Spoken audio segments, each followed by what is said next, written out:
always willing to donate those to other society members as we go. My wife is always happy when I go through that and do that, clean out.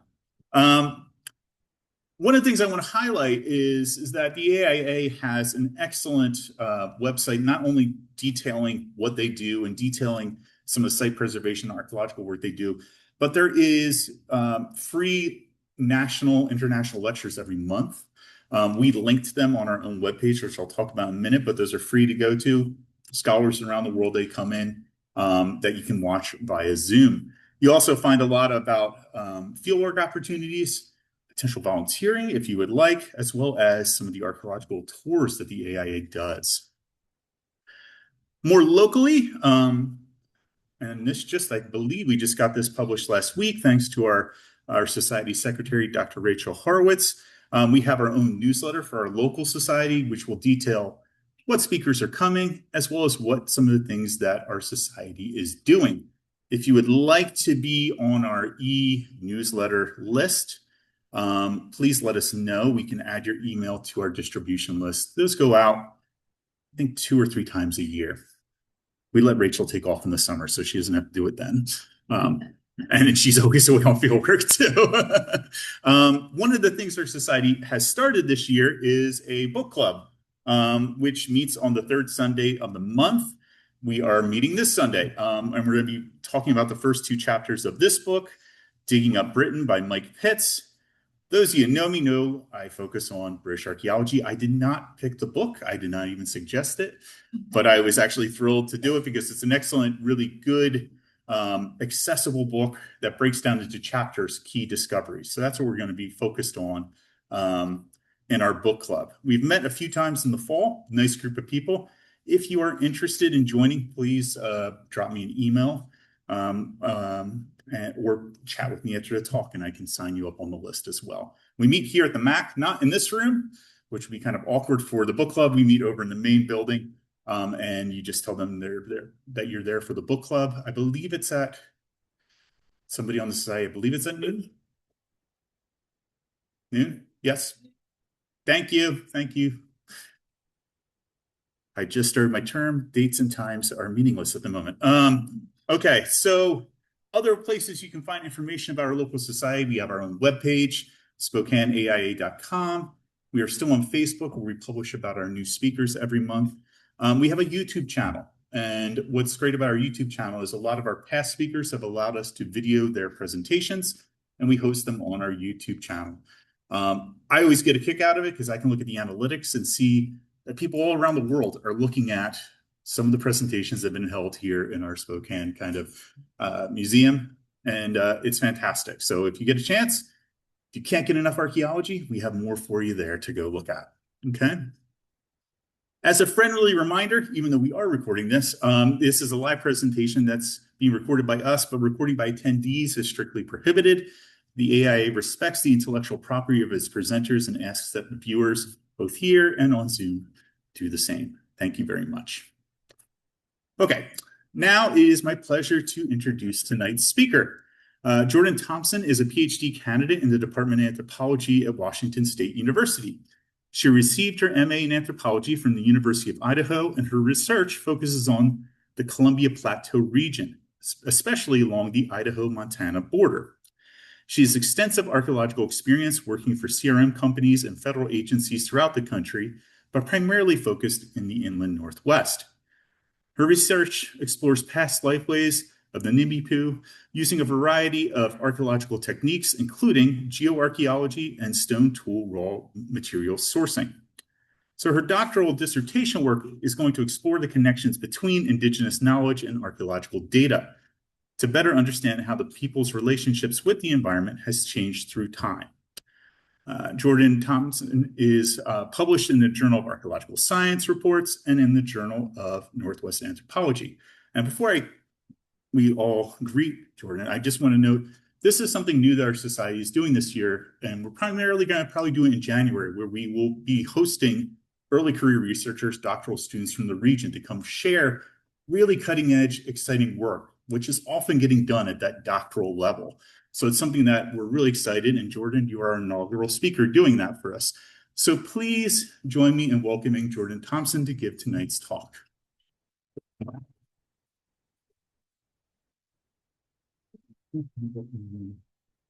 That. Okay. All right, well, thank you so much for having me. I'm really excited to be here and present my research to you. So I will go ahead and just get started.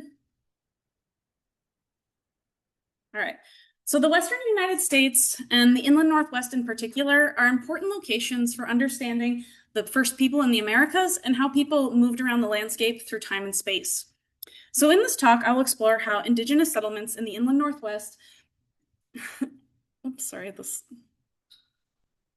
how do you scroll into the side? Sorry. Technology.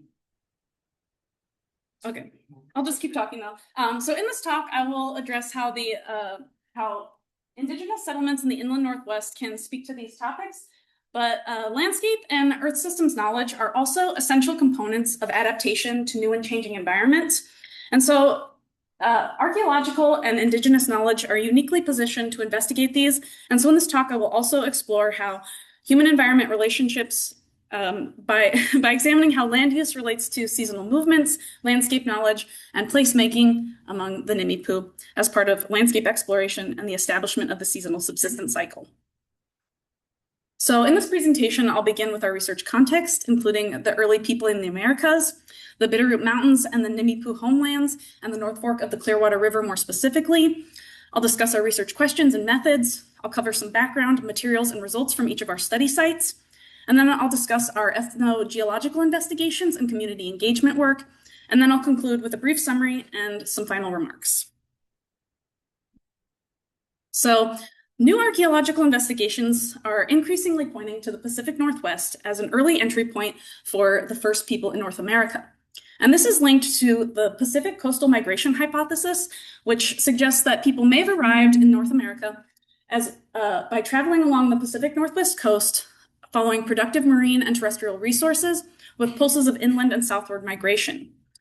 And this hypothesis and the supporting evidence is in competition with the previously leading ice-free corridor and Clovis first hypothesis, represented by this fluted point form here that we call the Clovis tradition.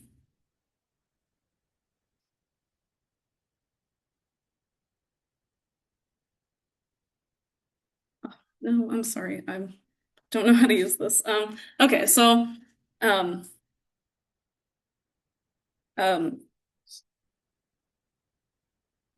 okay. I'm sorry, I don't know how to. I don't know how to scroll down on the side with the notes. It went away. The mouse over there. Oh, the mouse went away. Yeah, it keeps disappearing and going to the laser thing. What if I make it smaller? Can you read okay? And yeah, but I just can't go back and forth between the PowerPoint and the notes. These. And then it's right there. Okay. Is that okay? I think so. All right, I'm sorry about this. I messed it up. Okay, so early settlements of the region appear to be marked by a particular stone technology referred to as the Western stem tradition. And this is supported by early dates of roughly 16,000 years associated with archaeological sites such as Paisley Caves and Cooper's Ferry. And Cooper's Ferry, number 2 on the map here, is a named Nez Perce or Nimíipuu village site located near the center of their traditional homelands along the Snake River in Idaho. And our research is focused on 2 main themes. First, understanding the variability in Western stem technology. And as you can see from the image here, the Western stem tradition is represented by multiple projectile point forms or styles. And there are outstanding questions about the relationship between these styles and how these technologies and their associated toolkits relate to human adaptive strategies over time and space. And second, from a landscape scale perspective, we are also interested in how early people engaged with and settled into mountainous landscapes of the Rocky Mountains. And so our current research efforts to address these questions are focused in a segment of the Bitterroot Mountains near the north central Idaho, pictured in the yellow box here.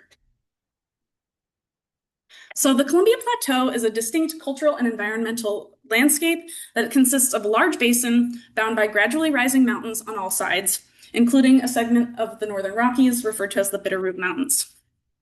And the Columbia and Snake Rivers cut through the basin, creating steep valley drainages and narrow alpine zones along its fringes. The Clearwater River is a tributary of the Snake River with its headwaters in the Bitterroot Mountains just north of the Lolo Pass area. And the Columbia Plateau is also home to a diverse network of interconnected cultural groups that shared some unifying characteristics, including the use of semi-subterranean or underground homes, the use of seasonal camps, and a strong reliance on salmon and other river resources.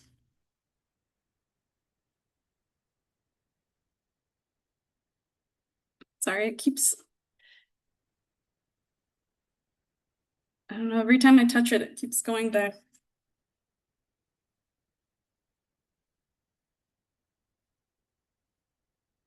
Anyway, okay, so anyway, the Nimíipuu traditionally traveled quite widely throughout the plateau, all the way from the Cascades to the Bitterroot Mountains and much farther as part of their subsistence and cultural practices. But they were also quite mobile on a more annual scale, with a seasonal subsistence rounds characterized by congregation in river valley villages in the winter when people would hunt and rely on stored foods. And then in the spring, families and bands would disperse to fishing camps and pick root and bulb crops in mid-elevation sites. And then the summers were marked by travel between these fishing sites and berry and root picking grounds in the uplands. But these seasonal movements were flexible and responsive to changing conditions, such as changing weather patterns, the availability of various plants and animals, as well as social and cultural engagements.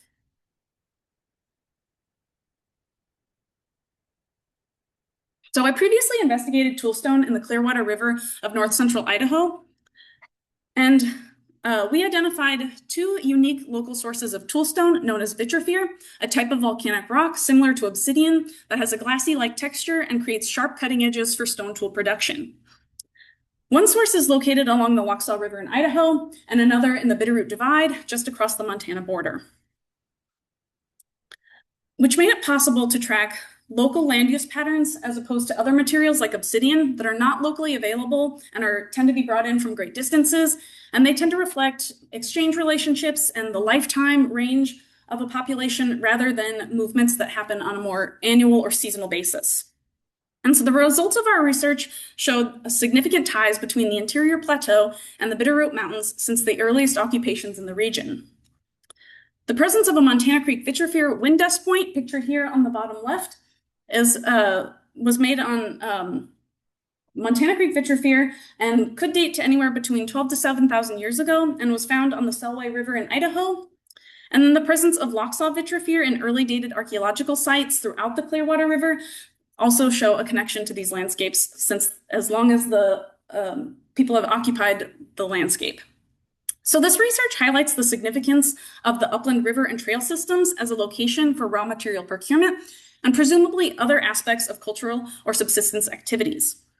And so we were drawn to this region because of previous research at two archaeological sites in the upper North Fork of the Clearwater River, and including Wheatus Creek and the Kelly Forks Works Center. And these two sites document stemmed point technology in an upland context, and then the results of this sourcing analysis showed about a 50-50% split between these two raw material sources, suggesting movement between these landscapes. So given the evidence for stemmed point technology in the Clearwater River, or the North Fork of the Clearwater River drainage, and the deep time connection between the Nimíipuu and these landscapes, we are focusing on a geoarchaeological investigation of the watershed. So geoarchaeological investigations are essential for linking archaeological data and the human behavior that data represents to broader environmental trends. So for example, geoarchaeological investigations can tell us why materials are or not preserved in a given landscape, and it can also tell us what kind of climate and associated geologic processes were in effect before, during, and after occupation, which can tell us something about how landscapes are used in different types of climates. So in geoarchaeology, we like to say that we're always looking for dirt of the right age. Now, the North Fork is primarily characterized by steep bedrock slopes with very little sediment deposition that doesn't really capture archaeological sites as well. And so on the North Fork, we are focusing on quaternary alluvial sediments, that is, sediments that are deposited by alluvial or water action during the quaternary period, representing the last 2.6 million years, but also encompasses the late Pleistocene and early Holocene, which is the range in which people were hypothesized to have entered the continent. And previous research on the North Fork suggests that these deposits started forming in the terminal Pleistocene, which suggests that it has the potential to preserve an early record of human use of these landscapes. So we know that mountain environments play significant roles in indigenous cultural, subsistence, and knowledge systems, yet these landscapes have not been as well documented ethnographically and remain understudied despite their clear cultural significance. And this is due to a number of reasons. First, landscapes have not been well documented ethnographically, primarily due to the Western colonial campaign focused on finding and removing indigenous communities from prime farmland. So for example, in the 1880s, Alice Fletcher conducted some of the earliest and most comprehensive ethnographic work with the Nimíipuu and many other tribes as part of her work with the Dawes Act, which sought to assign individual land allotments to tribal members, reclaiming any remaining land for the US government and Euro-American settlers. However, because of this focus, indigenous use of mountain landscapes was not as well documented, but it did remain an important part of tribal lifeways until the historic times when these landscapes became a commodity for timber and mining opportunities, as well as the construction of dams, which limited the fish population and further limited people's engagement with these landscapes. But this does suggest that living tribal members may have more knowledge of the landscapes than is currently documented. This oversight is also in part due to misconceptions about the use of marginal ecosystems in an upland context in the early settlement of the Americas. And again, this is primarily influenced by Western researcher mindsets that may not have acknowledged or understood the importance of these kind of ecosystems in mobile hunter-gatherer fisher societies in temperate climates.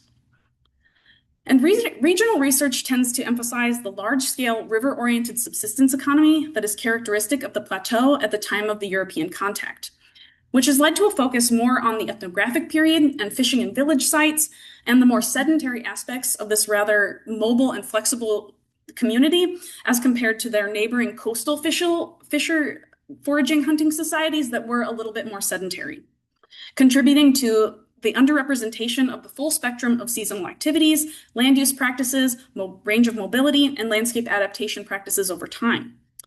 Finally, because of the erosional environment, mountain landscapes typically contain shallowly buried, redeposited, or palimpsest sites that can present thousands of years of occupation in a single assemblage.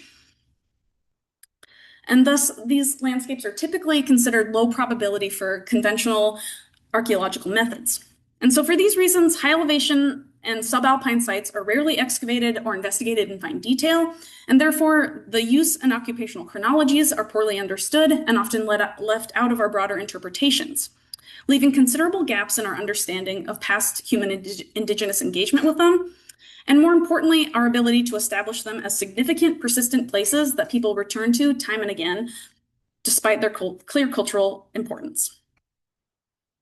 So broadly, our research explores how land use relates to mobility and placemaking as part of landscape exploration and the establishment of the seasonal subsistence cycle by examining toolstone sources, their distribution across the landscape, and how these features acquire meaning, which are integrated into local ontologies or worldviews and sense of place.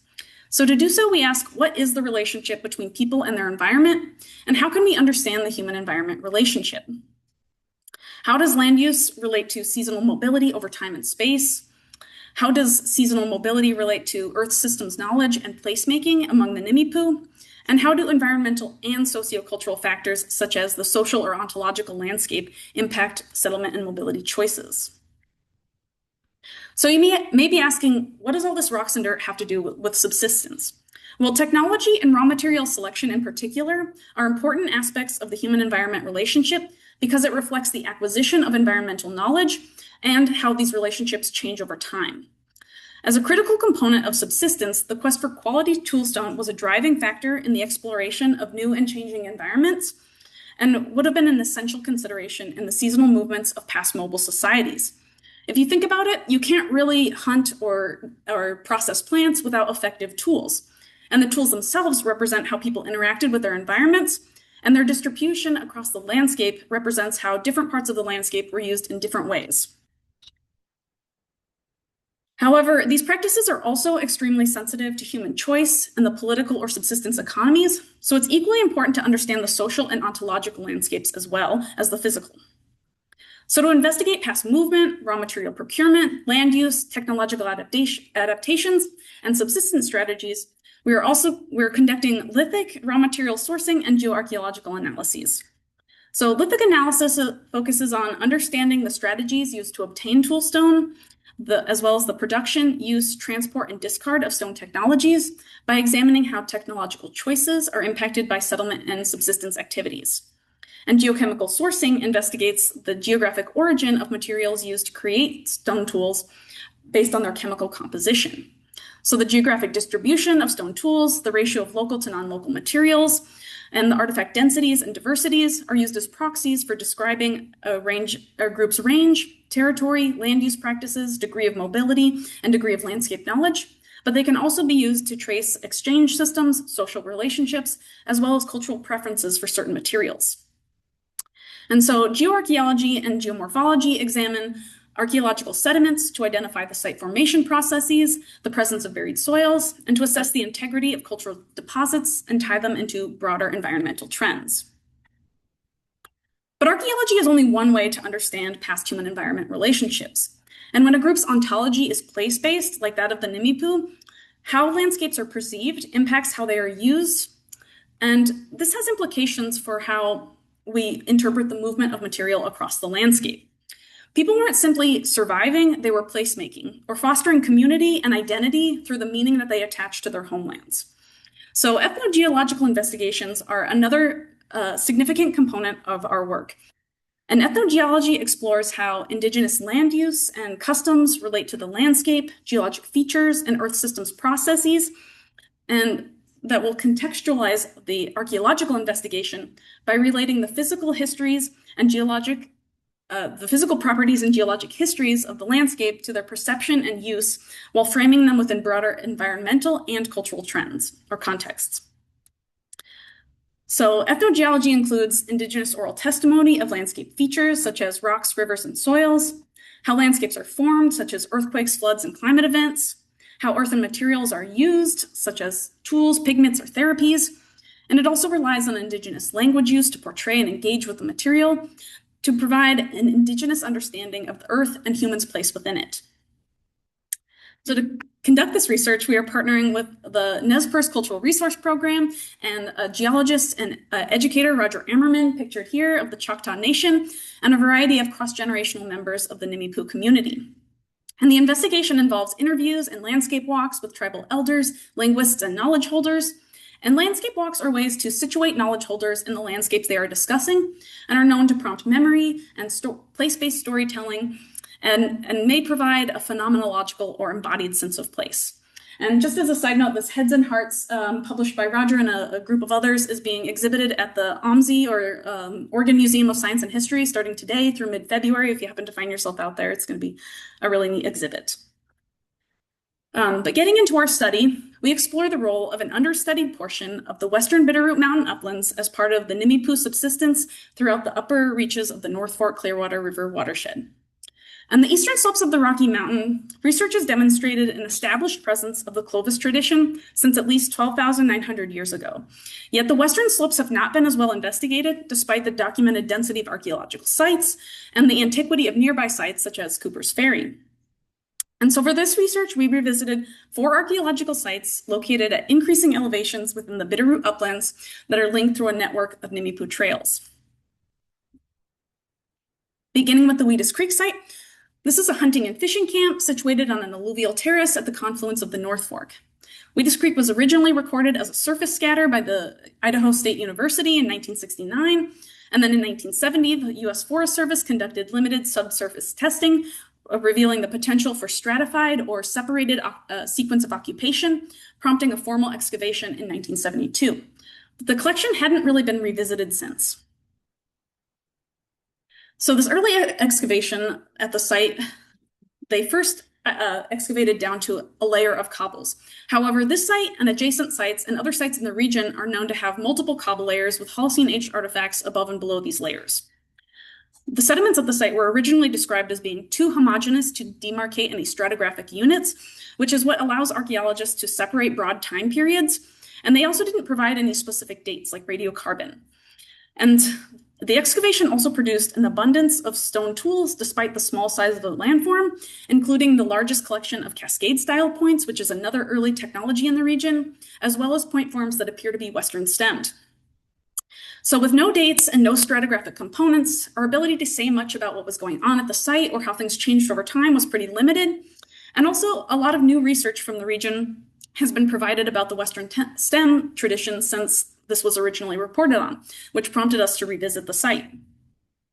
So we re-examined the site with a 1 by 1 meter excavation unit, and we found that the site has been consistently revisited through as early as 10,300 years ago.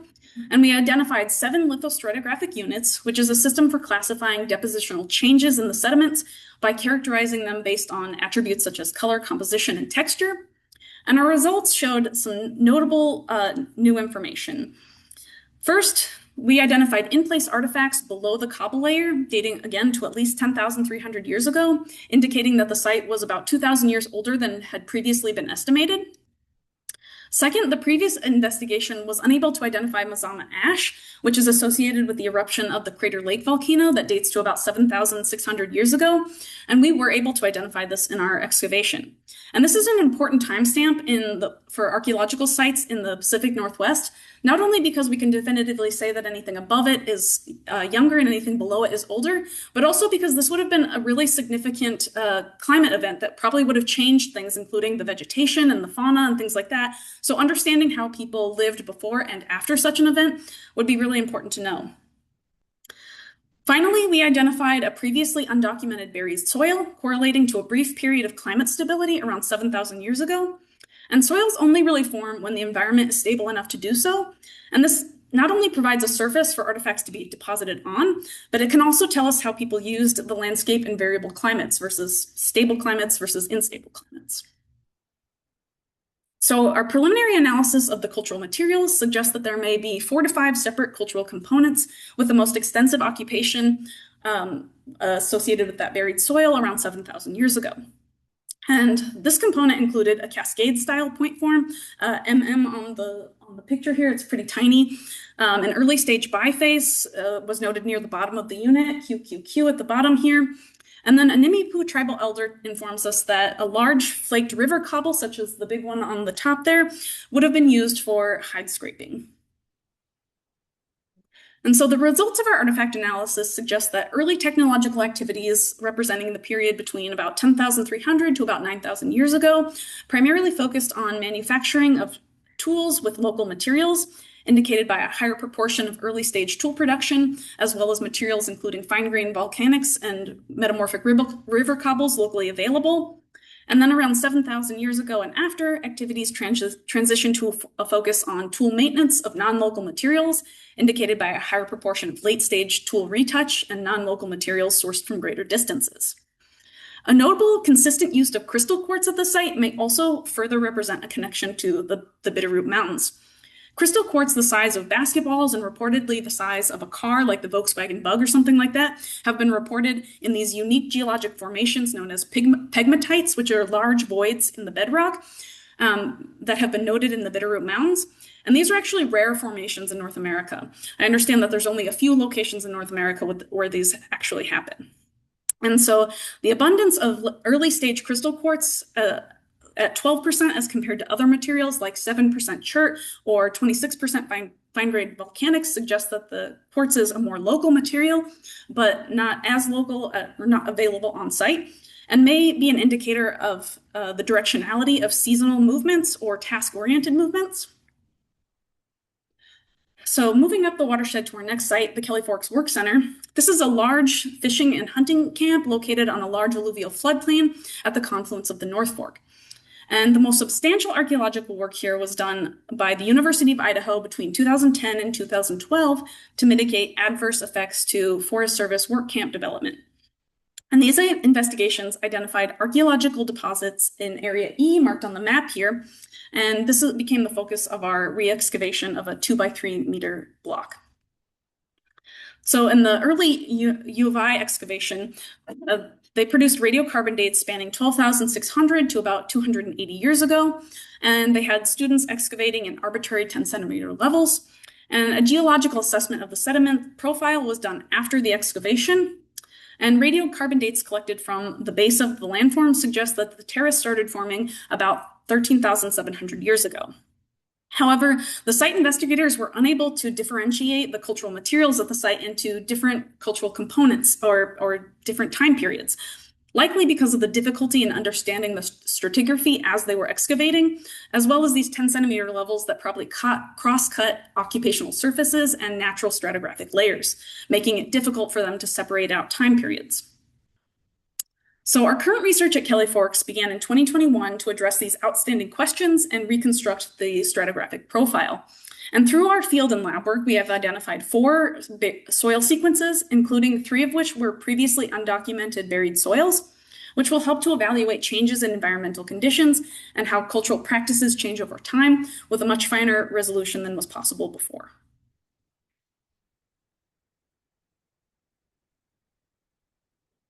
So currently, materials from the 2022 excavation or field season have been analyzed, but this represents 2 cultural components and part of a 3rd component. And our preliminary analysis shows that component 1 is associated with a buried soil dating to about 270 years ago and represents late pre-contact occupation. And this component showed a greater focus on tool manufacturing using a broad range of raw materials. And component 2 is associated with a buried soil dating to roughly 7,400 to 7,200 years ago, representing an occupation 200 to 400 years after the Mazama eruption. And component 2 shows a greater focus on tool maintenance using primarily chert materials. However, vitrifier remains a consistent 5% across both components, and quartz represents the 2nd most common material type after chert. And data from our 2023 field season suggests that the 3rd component dates to 9,000 to about 8,800 years ago, or 400 to 500 years before the Mazama eruption. And we've recently identified a 4th component that dates to at least 11,000 years ago and represents Western stem occupation.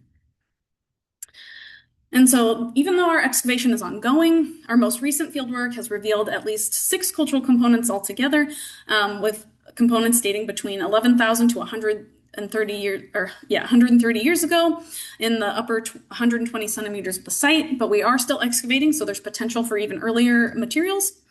And we've identified 3 discrete early Holocene components that appear to represent stemmed point occupation. And we have recovered 2 projectile points. A here on the slide compares favorably with the wind dust square type. And B on the right is probably too fragmented to say much about, but it does look like it could be stemmed, and it is made on crystal quartz, which appears to be an important material in this region. And in the 2012 excavation, they even noted curated or natural crystal quartz at the assemblage that were probably brought in not for tool production and may suggest a cultural significance to the material. We've also identified 2 campfire features associated with the stemmed points. So on the left is a campfire with a vertical rock that we've interpreted as a windbreak that dates to 11,000 to 10,500 years old. And then on the right, we have an open campfire with some burnt logs there that dates to about 10,000 to about 9,700 years old. So looking at the geochemical analysis of vitrifier, at Wheatus Creek, vitrifier artifacts from our excavation and the archived collections have been analyzed, and the results show that Lochsaw vitrifier is slightly more dominant at about 66% than the Montana Creek vitrifier at about 29%, and only 5% or 2 of these items could not be attributed to one of the known local sources. And both sources were brought in as finished tools from the earliest to the latest occupations. However, the Montana Creek vitrifier does appear to be more highly worked, probably for mobile travel, since it's a little bit farther than the Lochsaw. And then a Montana Creek biface fragment found in the 2nd lowest stratigraphic unit supports an early connection to the Bitterroot Mountains, much earlier than has been previously discussed, and indicates a very early familiarity with the landscape and local resources. At Kelly Forks, the vitrophyr artifacts from the University of Idaho excavation have been analyzed. And again, the results show that Lochsaw vitrophyr is slightly more dominant at 53% than the Montana Creek vitrophyr at 44%. And again, only 5% or 3 items could not be attributed to a known local source. However, 2 of these unknowns, the pink stemmed point pictured here and a matching piece of debitage, likely represent an as yet unidentified source. And again, both sources were brought into Kelly Forks as finished tools, with the Montana Creek being a little more highly worked. And interestingly, the distribution of projectile points by type, so cascade versus various types of notched points, show a 50-50% split between these 2 sources, maybe suggesting that movement between these 2 locations may have structured seasonal movements.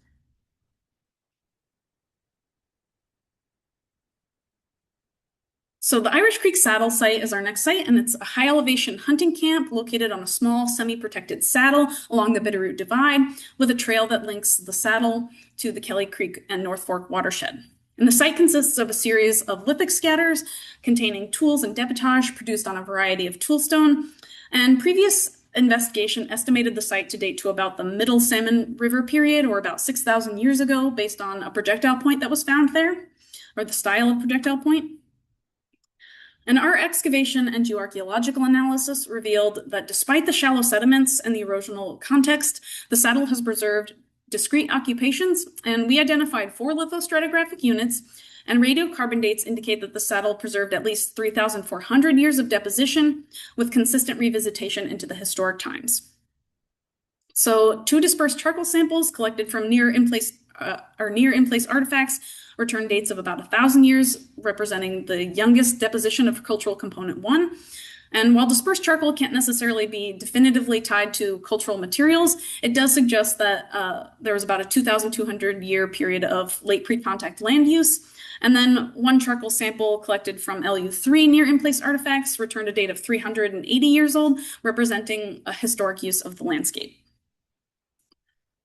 So our artifact analysis for Irish Creek Saddle suggests that technological activity is primarily focused on tool maintenance of only a few varieties of chert, with some tool production using local vitrophyr and crystal quartz, but basalt and quartz make up a very small portion of the assemblage despite the local availability of quartz. So the next site is our Cache Creek site, which was described as a pine nut gathering base camp with a dense stratified occupation located on a high stream terrace just below the Montana Creek vitrophyr source. And our excavation and geoarchaeological analysis revealed the presence of strong soil development, and that the landscape was able to preserve cultural materials following a brief period, or a period of climate stability estimated to be about 2,100 years old, which initiated the formation of the stream terrace. So the results of our artifact analysis suggest that technological activities include a combination of tool manufacturing and local materials and maintenance of curated tools, with just 3% of the assemblage representing rejuvenation of chert tools brought in from other areas, while 90% of the assemblage is composed of local materials, local vitrophyr representing all stages of manufacturing in relatively equal proportions, as well as informal vitrophyr tools intended to be used for short-term site-specific activities. So looking at the geochemical analysis of vitrophyr at Cache Creek and Irish Creek Saddle, the results show that 100% of the materials from both sites can be attributed to the Montana Creek vitrophyr source, which is not too surprising considering the close proximity of these sites to that source. So in addition to our excavated collections, we also examined artifacts from 9 archaeological sites within a 20-kilometer radius of the study site archived with the Lolo Bitterroot National Forest. And the archived materials primarily consist of projectile points collected from the surface, but these analyses provide information on the connection between this region and the surrounding regions. So though these are tentative identifications that we're working to refine, based on the projectile point types, from the archived collections, there's evidence for occupation spanning 7,500 years to about 200 years ago, with cultural materials from all the surrounding cultural regions, including Salmon River fishtail point, commonly found in the Southern Plateau, a couple of maple leaf points, commonly found in the foothills of the Northern Rockies and Western Plains, a Gowan side notch, commonly found in the Northern Plains, a Lehman oblique notch point commonly found in the Northern Plateau, more specifically from the Fraser River Valley region, a Pelican Lake point commonly found in the Northern Plains, a Lake Plano point commonly found in the Plains, a plateau side notch or a Saka point commonly found in the Southern Plateau and more specifically the Clearwater River region, Hell's Canyon corner notch point commonly found in the Snake River region. And then at both Weedus Creek and Kelly Forks, we have western stemmed points and cascade style points. And then in the 2012 excavation, they identified this point as either a plain view or a black rock point, but reanalysis suggests that this is more likely a black rock point that's commonly found in the Great Basin. And then a variant of the maple leaf found at Weedus Creek also shows this connection to the plains. And so these highlight, or this diversity of projectile points highlights that this was likely a space of interaction for all of the cultural groups in the area.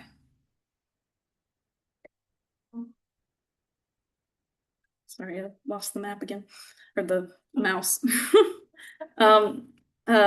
Okay, so to complement our archaeological investigations and to gain a Nimíipuu perspective of the landscape, we're in the process of conducting our ethnogeological investigation. And for the Nimíipuu, natural landmarks serve as cultural reminders that promote the survival and reinforce Nimíipuu traditions.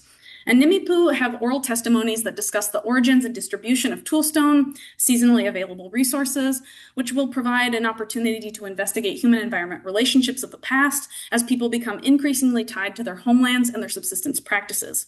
So some examples of ethnogeology documented in the Nimíipuu homelands published in Heads of Hearts include Elephant Rock in Umatilla, Oregon, which is featured in Nimíipuu origin stories and suggests a knowledge of extinct Pleistocene-aged megafauna. And then Elbow Baby is a coyote story associated with a landform near the Clearwater River Casino. And it's actually has a place name referred to as Tokulatepe, meaning lying below the surface. And if you look at an aerial view, you can actually see a land bridge created by the landslide beneath the water. And this suggests a deep understanding of Earth system's processes, as well as firsthand observation, placing people on this portion of the landscape during the terminal Pleistocene. We also have Steptoe Butte, which is not too far from here, and which is also referred to in Nimíipuu oral testimony as a place of refuge during the Great Flood, and bears watermarks from the Missoula floods that date to 18 to 12,000 years ago. And on the North Fork, there are many culturally important features. For example, the Montana Creek vitrifier appears in stemmed point assemblages recovered from traditional Nimíipuu village sites throughout the Clearwater River, which documents an early use of the North Fork and the Bitterroot drainage. The unique crystal quartz formations in the Bitterroot Mountains also show a long-standing connection to the Bitterroots, and archaeologically, quartz is sort of understood to be a poor material for stone tool making because it's really tough and difficult to work and often comes in these awkward small package sizes that don't really work well for tools. And so its presence is kind of important. And also, one of our collaborators notes that the Nimíipuu chief Looking Glass, who is known for his leadership role guiding warriors through the Lolo Trail to safety in Canada during the 1877 Nez Perce War, was named this because of the clear arrowhead that he would wear around his neck, possibly suggesting cultural importance to this material. The Kelly Forks Work Center site has a Nez Perce place name that refers to it as a fishing weir site, and that likely would have required a lot of investment to construct, suggesting that this place was an important fishing location in the drainage. Nearby Pot Mountain is known by the Nimíipuu as a spiritual place for acquiring Weakin or a guardian spirit. And the Nimíipuu also have an oral history story of footprints in the volcanic rock near here, of a Nimíipuu hunter following game along the North Fork. And while this story might be symbolic, we see it as a documentation of early connection to these landscapes. And the Nimíipuu or the Lolo Trail is also featured in Nimíipuu origin stories with a branch that connects the North Fork through Weedus Meadows. And Weedos Meadows was an important location for seasonal subsistence, where people would gather camas, an important staple food in the region, and was also a place where neighboring bands and tribes would come together for activities like horse races, stick game, and trade. And then there are numerous stacked rock features throughout the region that are often referred to as cairns and most often interpreted as trail markers along the, particularly along the Lolo Trail.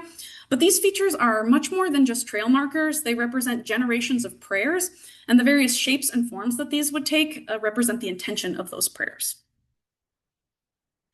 So just to sum up our current research at Weedos Creek, our research shows that the site dates to much earlier than was previously understood, with extensive occupations associated with a brief period of climate stability and a strong connection to the Bitterroot Mountains since the early Holocene. And ongoing work at Kelly Forks suggests that the site is an important fishing camp that was extensively occupied with the Western stem component repeatedly throughout the late Holocene. And new data at Irish Creek Saddle indicates that the site has preserved at least 3,000 years of deposition with discrete cultural components, and suggests that there may be potential in other areas of the landform for stratified deposits. And then at Cache Creek, our analysis shows that the landscape was able to preserve at least 2,100 years of deposition following a period of climate stability. And so to return to our broader research themes, we find that the Windus square base type likely is associated with early Holocene use of the Bitterroot Mountains. And our fieldwork, our ethnogeological research suggests that people had a deep time connection to and knowledge of these landscapes, and that the seasonal subsistence cycle existed from a very early time period. And then our analysis also points to the Bitterroot Mountains as an area of intergroup interaction. And just to conclude, I'll leave you with a few final remarks on what I believe is the significance of this research. Sorry. Okay, so archaeological approaches to landscape and lithic materials have disproportionately privileged Western scientific practices and economic understandings over Indigenous knowledge and place-based understandings. And by creating a landscape scale association through ethnogeological and geoarchaeological investigations, this research will deepen our understanding of the Nimíipuu connection to the Bitterroot Mountains and the peopling of the Americas, and highlights the interconnected nature of culture, ecology, and ontology, and may inform our understanding of human resiliency and adaptation that is critical for a sustainable future of water, food, and sovereignty for the Nimíipuu. And while this research is situated in the Nimíipuu perspective, it is my hope that it will contribute to a broader understanding of human-environment relationships and how residents of the Earth come to know, understand, and connect to their landscapes while developing reciprocal cultural and subsistence systems. And broadly, this project promotes the preservation and protection of Indigenous cultural landscapes, culturally significant ecosystems, and traditional foodways, while bringing Indigenous ways of knowing to the forefront of scientific narrative and working to rehumanize the archaeological record. And before we go, I just want to express my deepest gratitude to the Nez Perce tribe and the Circle of Elders for sharing their heritage with us, and we acknowledge the Nimíipuu presence on these landscapes since time immemorial. As a very special thank you to Roger Ammerman for his insights and expertise. This project would not be possible without him. And of course, to my mentors, collaborators, volunteers, and supporting agencies. And thank you all for listening. That's all I have.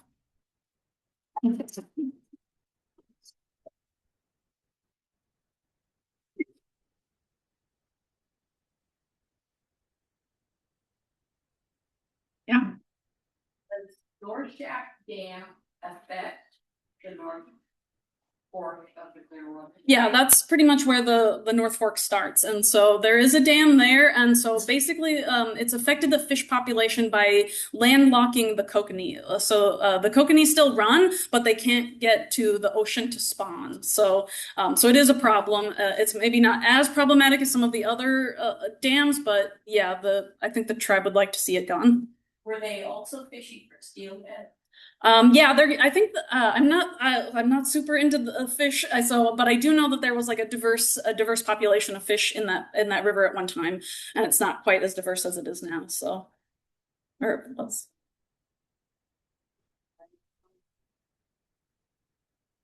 Any other questions? Yeah. I just wanted to know, you said earlier, you said that, following the Nimíipuu trails, and I just, to me, a trail is a trail. How can you tell it's one of their trails and maybe from thousands of years ago? Well, there are some ethnographic work that was done, like in the 1800s or early 1900s, where the tribe would describe the trails that they typically used, and so we've gotten like some information about trails from the literature. But yeah, you're right. Trails, trails are trails, and actually, the Nimíipuu are sort of known for not necessarily taking like the path of least resistance. They would often go up the steepest slope if it was the fastest way. But yeah, we do have some literature that describes what trails they would use, not knowing exactly when those trails started being used. But for me, I think the fact that the Lolo Trail features in origin stories suggests that it's been there for much, like it's often thought of as a horse trail because they used it a lot for going to buffalo hunting kind of in the later times. But I think because it's attached to their origin stories, it's likely been important for a very long time. Yeah. What was the elevation of average peak salmon? Let's see, about 2,000 meters. I'm not sure what that is in feet. Okay, yeah, sorry. I think in meters. Yeah. Nimíipuu and first, they'd like to, especially with origin stories, express their connection to the land that goes back thousands of years. But it seems like your research really, I don't see it supporting that. I get a strong sense of the intergroup interaction aspect with different points and changing technologies from all around the region.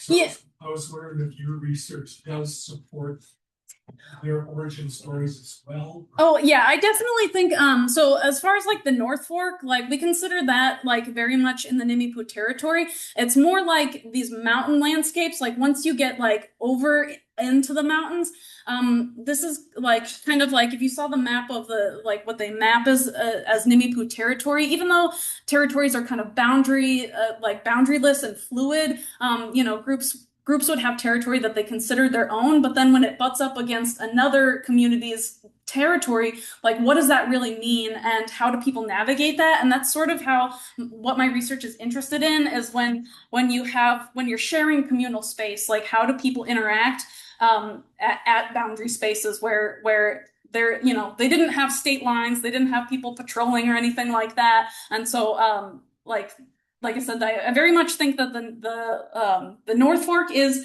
and that technology suggests that that's primarily Nez Perce land. Like most of the tools there are associated with like plateau style technology. But up in the high elevations where it would have been kind of more common territory shows that lots of people were probably interacting there. So that's kind of where the interaction comes in at the boundary territories. And then, like even the Nimíipuu, like would, other tribes would come in to like, because salmon's not available in other rivers, other tribes would have to come in and ask permission to use their landscape. So it's not unusual to have other tribes come in and maybe even trade tools or things like that, or even camp or stay for a long time. And just like the Nimíipuu would also go into the buffalo territory, and they have stories of doing this in their words before people were over there. And so so just because you see a mixing of tools doesn't necessarily mean it's not primarily their territory. It just means that people were coming and going and interacting together. So to follow up on that, then archaeologically, can you support their presence in the lowland river settlement areas? Well, yeah, like I said, the Cooper's Ferry site is one of the oldest sites in North America right now, and it has technology that is very exclusive to the plateau. And it also it was a named Nez Perce village that they had a name for, that they knew about, that it's been documented. It's kind of in the center of what everybody agrees is their traditional homelands. And so like tracking that what the span of that tool is, I think supports their long-term occupation in that area.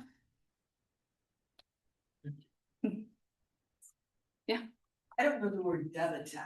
Oh, yeah, sorry, I forget sometimes to define some of my terms. So that's basically the waste material from when you're creating a stone tool. So the little chips and stuff, that's like if you're walking around, if you've ever like been to an archaeological site or seen materials like that, that's most common what's found. And so it's not as exciting to look at maybe as the tools themselves, but it can tell you a lot about what people were doing. Like in one of those high elevation sites that I said, it was a lot of rejuvenation of tools brought in from other areas. And I can tell that because there's only little bits of sharpened pieces. There are, no like larger pieces that show that people are reducing a large cobble. They have already brought their tools in. They're just sharpening it up, that kind of thing.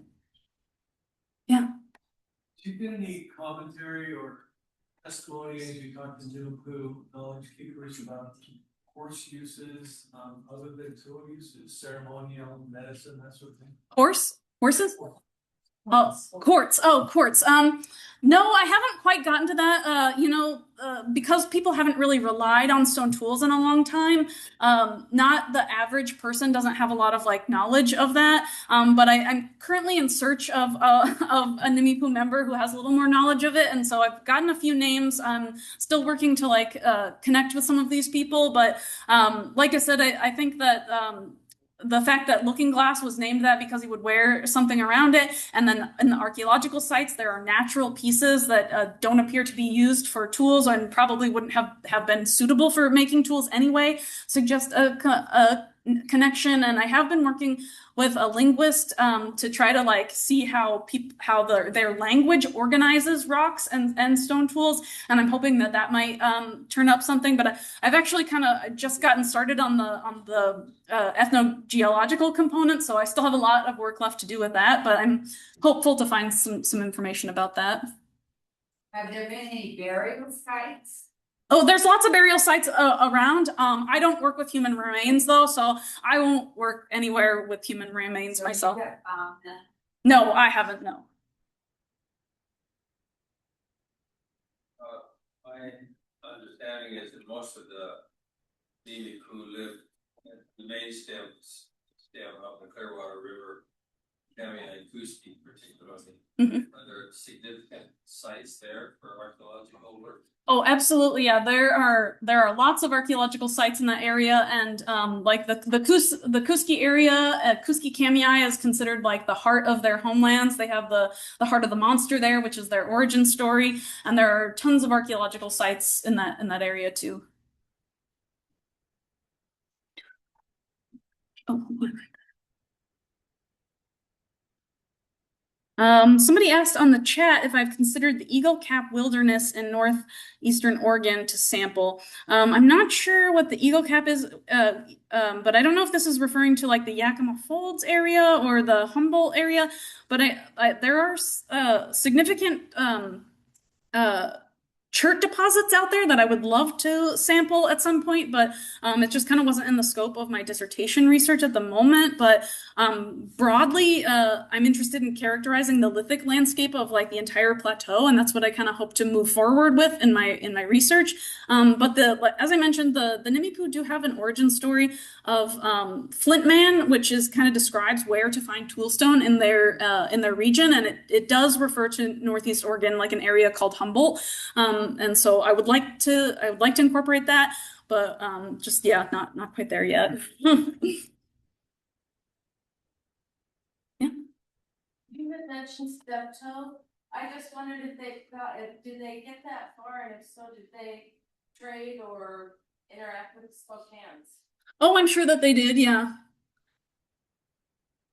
Yeah, I think I bet like a lot of when I interview tribes, I often ask them about their relationship with other tribes, and I think they're kind of like neutral with the Spokane. Like they have tribes that they're like buddies with, and they have tribes that they're kind of like with but I think that they have a long relationship with the Spokane, so. Yeah, I think that's a great place to stop and to thank our speaker for an excellent talk this evening.